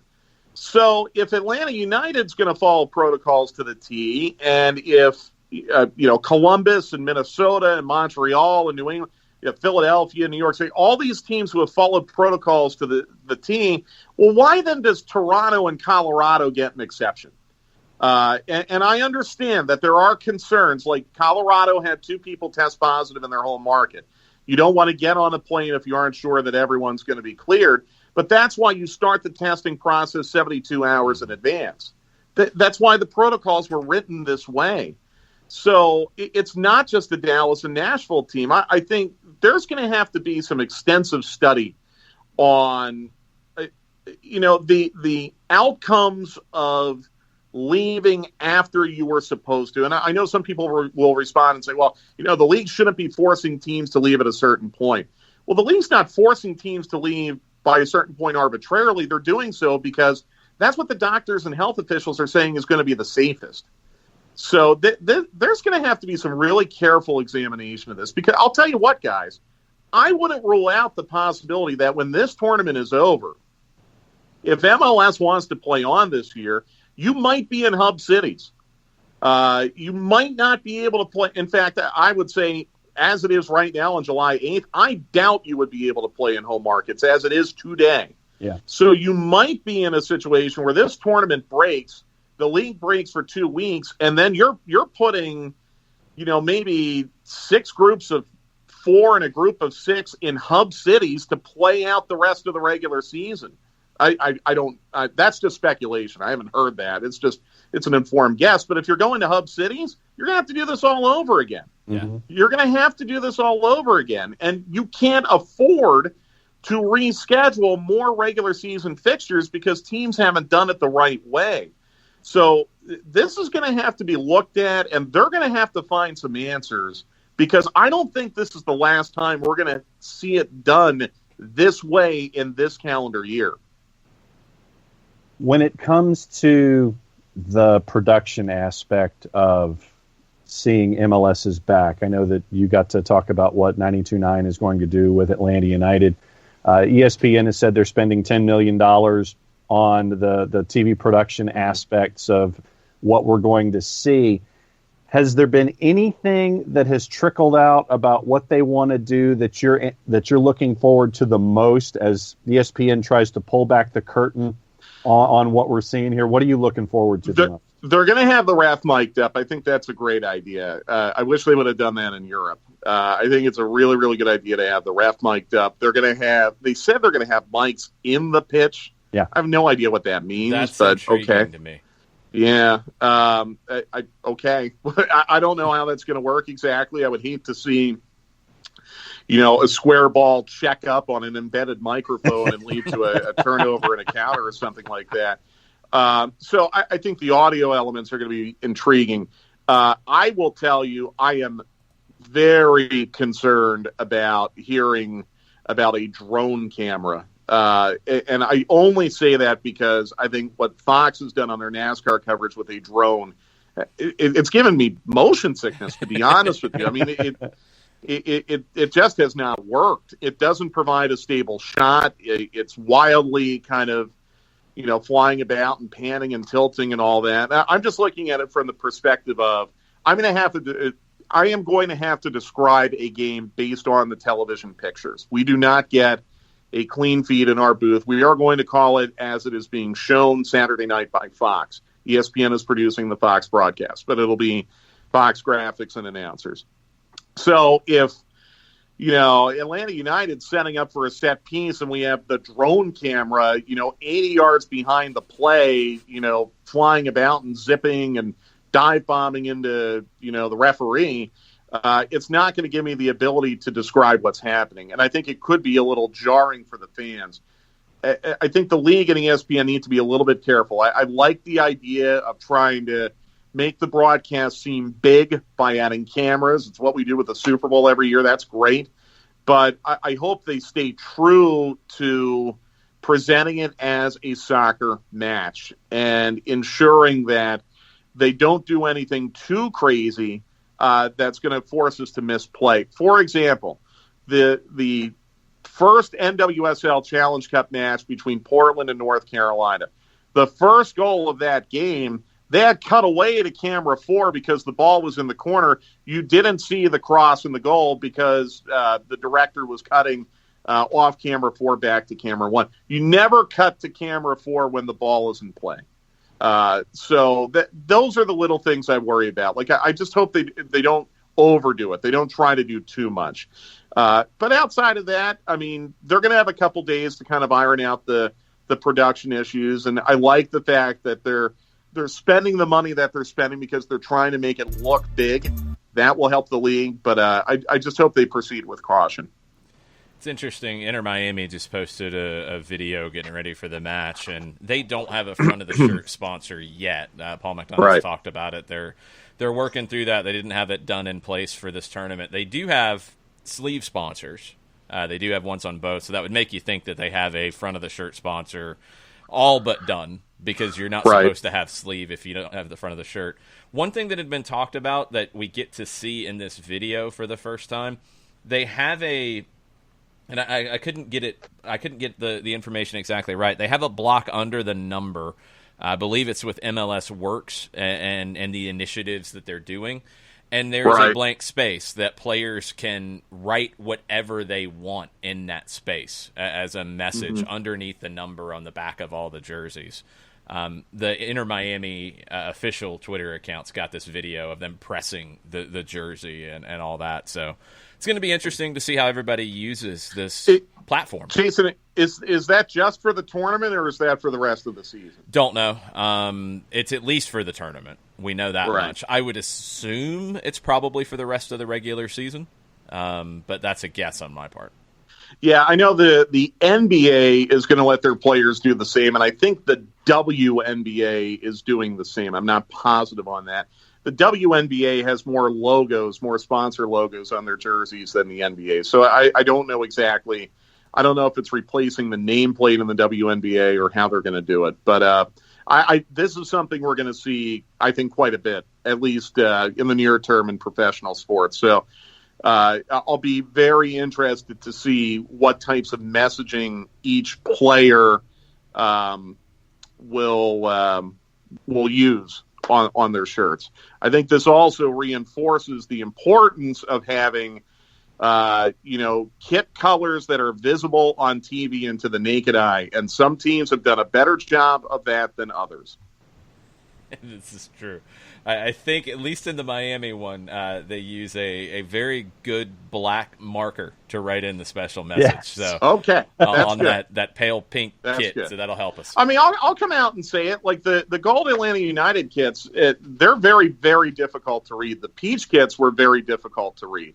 You're talking about a light color on white, so that lack of contrast makes it very, very tough. So hopefully that'll be accounted for, because it doesn't do you any good if the television viewer can't read your message. Yeah, I think they'll really work hard on this. It's been a big part of this for me. Look, the whole idea to, why do you want to get back? We've talked about the business implications. Everybody understands that now, I would hope. But I think for so many of the athletes who have something to say, and MLS has been really lucky to have a lot of those athletes who understand their platform and I think use it for good very, very often. Now, getting back on the field, they're going to be able to do that in a way that they couldn't if you didn't have games. And we saw Alejandro Bedoya last year, for example. I think you're going to see more of that, and that's going to be a storyline here. It's another opportunity for MLS to show that, yes, they are a national soccer league in this league, and yes, they are the biggest league, but they also have very intelligent players who are active in their communities and want to change the world that they live in. No question about it. And the NWSL and their players did an exceptional job of using that platform as well. And now it's Major League Soccer's turn. And I think they're going to do an exceptional job with it, because you're right. So many of these players, not only are they passionate about these causes, but they're incredibly articulate and well-spoken and very, very smart and very well-informed about these issues. And I really do look forward to hearing from them and seeing how that platform evolves starting tonight, because I think it's going to be a big part of this match tonight. I really, just as it was between North Carolina and Portland a week ago Saturday. Yeah, I'm excited for all of it. We get the action tonight. We get an action, get a game early in the morning as well. But we'll get deep into the Atlanta United section of the MLS's Back tournament today. Stoppage time, 2:00. Yes, on the 92.9 The Game Facebook page, and it'll be our first of many March to Match days, I guess, over the next month. 4 months ago tonight was that Philadelphia Union LAFC match, the last league match played in MLS. So 4 months to the day, they're getting restarted tonight. Absolutely looking forward to all of this. Oh, Mike, you mentioned the NWSL. Have you had the chance to see the Racing Louisville crest yet? I did. Yeah, I like it. I was really hoping that Charlotte MLS would go with a racing club type name, but I love the Louisville crest. Looks sharp. Looks really, really sharp. They're and I like their color scheme too. I've always liked that kind of royal purple. So it. Very, very impressed with their rollout today. It looked cool. Yeah, I think they nailed it. We'll see if Charlotte, because theirs should be coming soon. We'll see what they end up with. Maybe we'll have some more news to talk about today in a couple of hours. But well, I hope it's good news. And again, even if it's bad news, everyone was really, really fretting about Orlando Pride being withdrawn from NWSL, and that tournament has been absolutely phenomenal, and it has been completely safe. And I hope people keep that in mind as we get this MLS thing started tonight, even if there is more bad news with Nashville. NWSL has shown us that we can have really compelling soccer, and it can be done safely, and I expect that to be the case for Major League Soccer. Oh, we'll catch up on it in a couple of hours, Mike. Thanks for hanging out with us. Take it easy, guys. See ya. Be good. All right, we got a few more minutes. I've got about 10 to 12 minutes to wrap everything up. I'm sure we've had some tweets. We got some comments on Twitch. John, you want to kick us off on Twitter?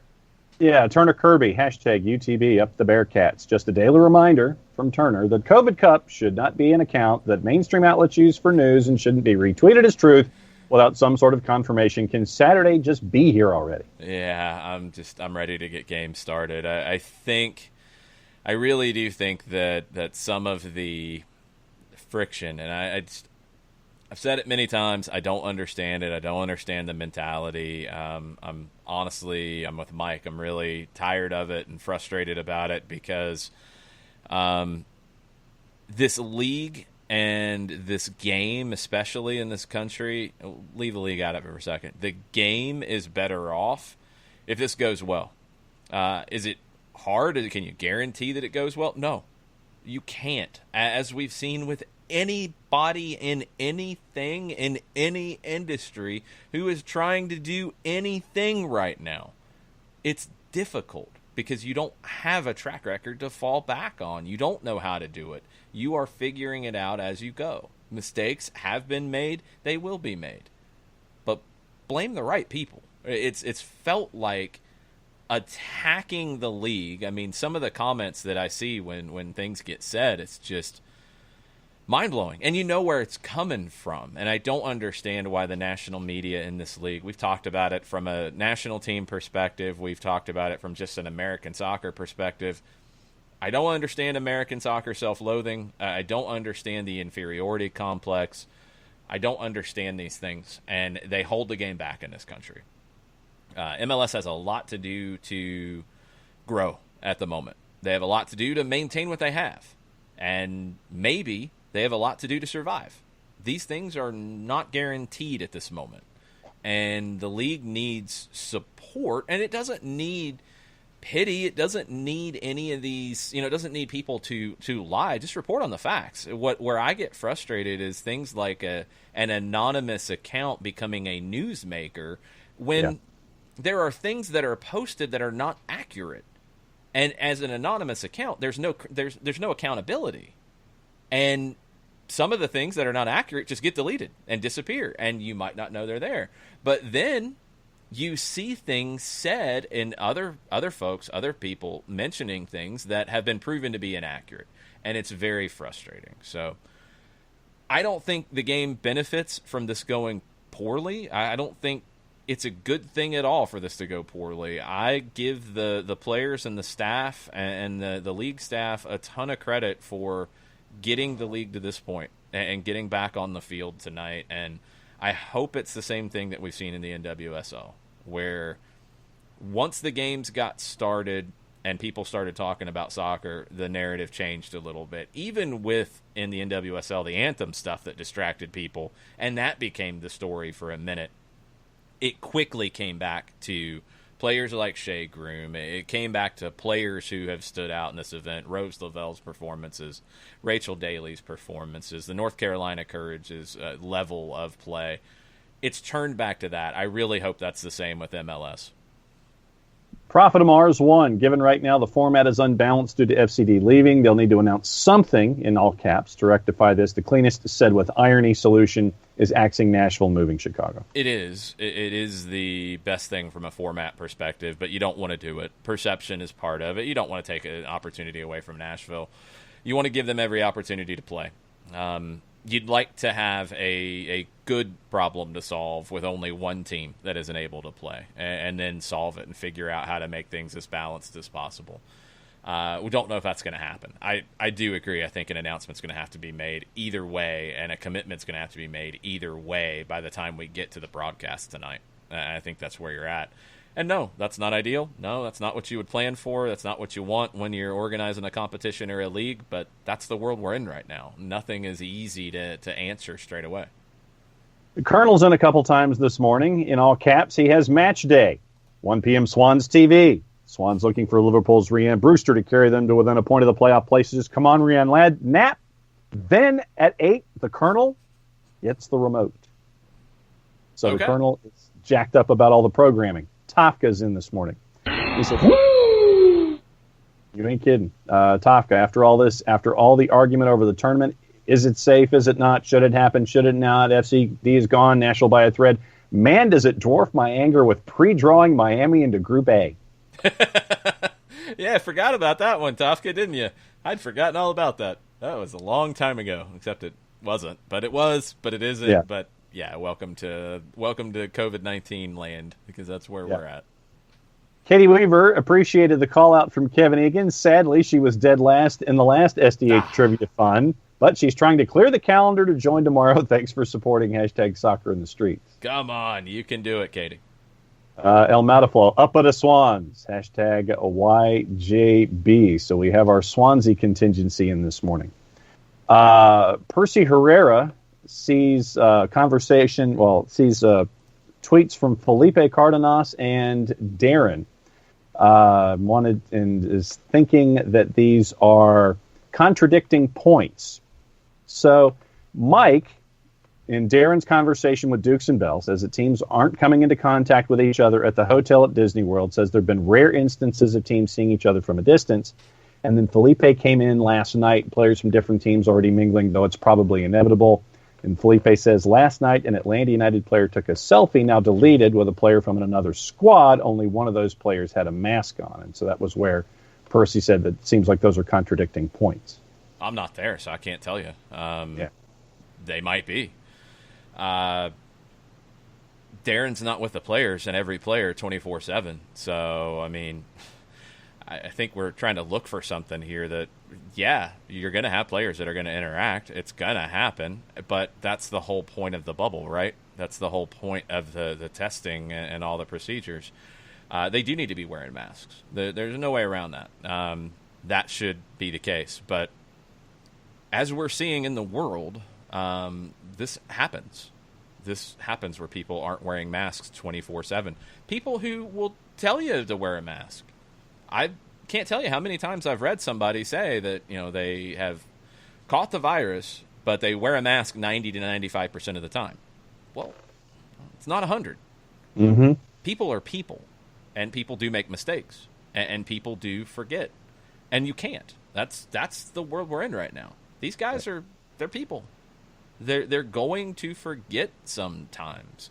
And yeah, if they interact in a lobby and a whatever, like, MLS didn't say that you couldn't do that from the beginning. They did say to wear masks, and they need to enforce that, and that absolutely has to be enforced. But are they gonna run into each other at times? Yeah. But they are all being tested. They should all be good to go. They should be following social distancing. Those are things that they should be doing. They're not perfect, just like we're not perfect. So, I mean, I don't think anybody's trying to intentionally mislead anybody here. I think it's very easy to play gotcha here. I don't know if Darren is seeing all these players' activities 24 hours of the day. I hope not. I'd assume not. Maybe this happened and he didn't know about it. And that happens. But I think from a bigger perspective of, is Team A and Team B training on the same field next to one another and sharing water bottles and doing all these other things? No, they're not happening. You're not seeing a team together. Are individuals choosing to interact? They're individuals. Are you surprised? I don't know what else to tell you. I mean, that's going to happen. We've seen it in every league in the world. What did they tell you in the Bundesliga? Don't celebrate. Don't celebrate. Don't hug. Don't do anything. It happens because they're people. Yep. It happens. People make mistakes. They've also realized that that's not as necessary anymore, and they've backed off of that a little bit. So I don't know what to tell you, I mean, not everybody knows everything that happens with a group of players and a group of young men, and yeah, they're probably going to do some things they shouldn't in terms of not wearing a mask 24/7. I hope they learn from it, and I hope they get called out on it, and I hope that people remind them, you have to wear a mask. You have to wear a mask. That's non-negotiable. You have to wear a mask. And Swixter says that, and linked to an AJC bolo from about 40 minutes ago that says Atlanta is to mandate face masks to contain the coronavirus. The city of Atlanta. Yeah, city of Atlanta. Mayor Keisha Lance Bottoms, who had tested positive, that is being reported that will happen. I don't think it's been officially announced as of yet, but it's reported that it will happen. Savannah and Athens have already made that move, and Atlanta would be the next one. And good. I mean, it's in a perfect world, you wouldn't have to mandate it. It's not a perfect world, and it is something that helps.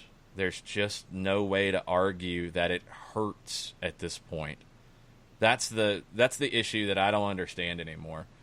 Does it help 5%? Does it help 20%? Does it help 70%? Does it help some people more percentage points than others? Fine. Okay. We're all learning how to do this because this country has never been a regular thing. So no, you don't have a bunch of historical studies to fall back on. But does it hurt you? That's been proven pretty clearly that it doesn't. Even to the point that, it decreases my oxygen level. Put one of the oxygen things on your finger to see your oxygen level. And doctors have done this on video and shown it. And I don't think they doctored the video that it doesn't affect it. So it's not going to hurt you. Does it help 100%? No, because every mask is different. Does it help more than not having one? Yes. So there's no reason not to do it. Do it. And don't fight this stupid. Don't be that. This is not going to hurt you. It's only going to help. Please put a mask on when you're in public. It's the only way this stuff is going to change.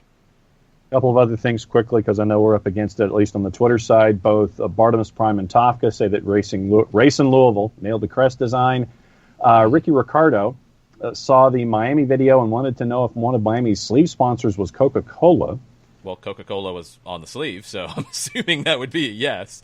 There was something written underneath it, and I couldn't see what it was. I don't know if it's like a local bottling section or a local initiative. That was the thing I couldn't tell, but yeah, it's on there. I mean, Coca-Cola is worldwide, so it happens.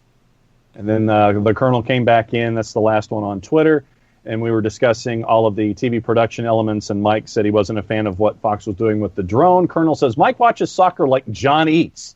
I don't like that. Not going to try it. Hashtag fuddy-duddy. No, I'm not a fuddy-duddy on this, but I don't want the drone in live action because I don't like it for the NFL or college football in live action. I like it for replays. I'd love to have it for replays, especially on corners.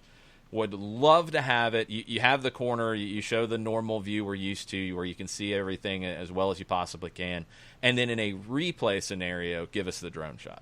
That's where I want to see it.